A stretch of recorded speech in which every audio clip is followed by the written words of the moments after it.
Spiritual adviser આપણા કોણ? જે તમારા આત્માની કેર કરે.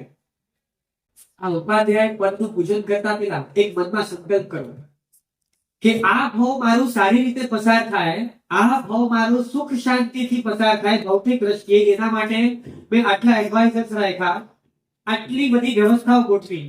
બટ મારા આવનારા ભાવો ભૌતિક અને આત્મિક, આમ તો ભૌતિકમાં સાધન સામગ્રી સ્વરૂપે, એક સહાયક સ્વરૂપે, બાકી તો આત્મિક દ્રષ્ટિએ મારો પરલોક આખો સુધરી જાય, એના માટે કોઈ એડવાઇઝર આપણે તો રાખીએ.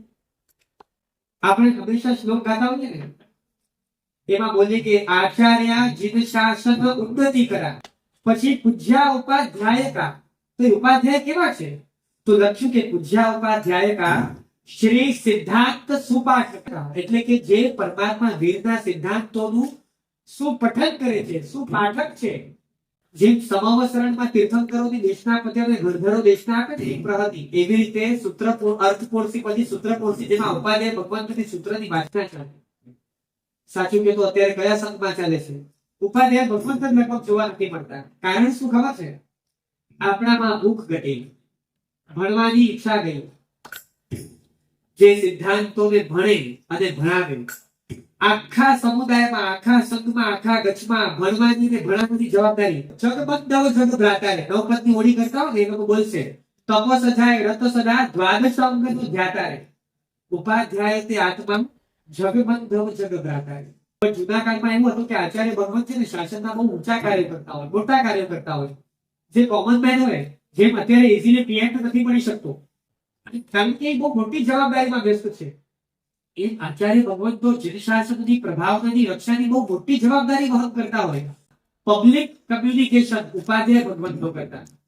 સાધુઓ સાથેનું પણ, શ્રાવકો સાથેનું પણ. તમે ભવાલોચના લેવી છે ઉપાધ્યાય ભગવંત, પ્રાયશ્ચિત લેવું છે ઉપાધ્યાય ભગવંત, ગજા માટે મુહૂર્ત જોઈએ છે ઉપાધ્યાય ભગવંત, કોઈ વસ્તુ સમજવી છે ઉપાધ્યાય ભગવંત, પર્સનલ કન્સલ્ટિંગ નું કામ ઉપાધ્યાય ભગવંત. બધાને ભણવાનું અને ભણાવવાનું માટે ઉપાધ્યાય ભગવંતને બે વિશેષણ આપવામાં આવ્યા છે. તો પાઠક શ્રી સિદ્ધાંત સુપાઠકા, ઘણી જગ્યાએ પાઠક શબ્દ આવશે અને ઘણી જગ્યાએ વાચક શબ્દ આવશે. બોલો તો ક્યાં સાંભળો છો આ વાચક શબ્દ?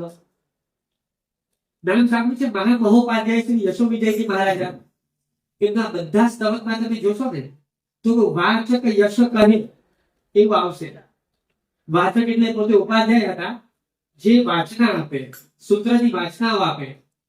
અને માટે તમને કહું, આ બધા પદની ઊંચી ભક્તિ ગઈ કે આ પદની ઘડીમાં ઝાડ હતી. આ પદ પાસેથી જે લેવા જેવું છે લેવું અને તેમને યોગ્ય ભક્તિ કરવી. તમે વિચાર કરો, બાર આજે એબીસીડી શીખવાડવાના લોકો લાખો રૂપિયા લે છે. ઉપાધ્યાય ભગવંત આ ભાવ પરભાવ બધે સુધારી આપે ફ્રી ઓફ કોસ્ટ. છતાં આપણને ન જોઈએ કેમ ચાલે? એટલે માટે એવા સરસ મજાના સંકલ્પ સાથે આજ દિવસ સુધી જેટલા ઉપાધ્યાય ભગવંતોએ વીર પ્રભુના શાસનના જે પણ શાસ્ત્રો છે એને જીવંત રાખ્યા છે. કેટલા બધા ચેલેન્જીસ આવ્યા, વાંચ થયા. દિગંબર કે તમારું શ્રુત ખોટું, તમારા સિદ્ધાંત ખોટા.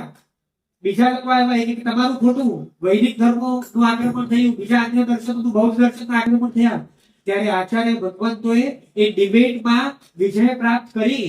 તમે વિચાર કરો, અને આ સાહિત્ય, આ મત, આ સાક્ષી પરંપરા આપણા સુધી પહોંચાડી, એનો આપણે કન્વર્ટ થઈ ગયા હોત. આજે આપણે કન્વર્ટેડ નથી. એમાં એ ઉપાધ્યાય ભગવંતોને, આચાર્ય ભગવંતોને શ્રેય જાય છે કે જેમણે આવો ઉત્તમ વારસો આપણા સુધી પહોંચાડ્યો. એક વખતે બધાને યાદ કરીને તો ઋણ સ્વીકાર કરી, નમસ્કાર કરી આપણે આ ઉપરના પૂજન તરફ આગળ વધીશું.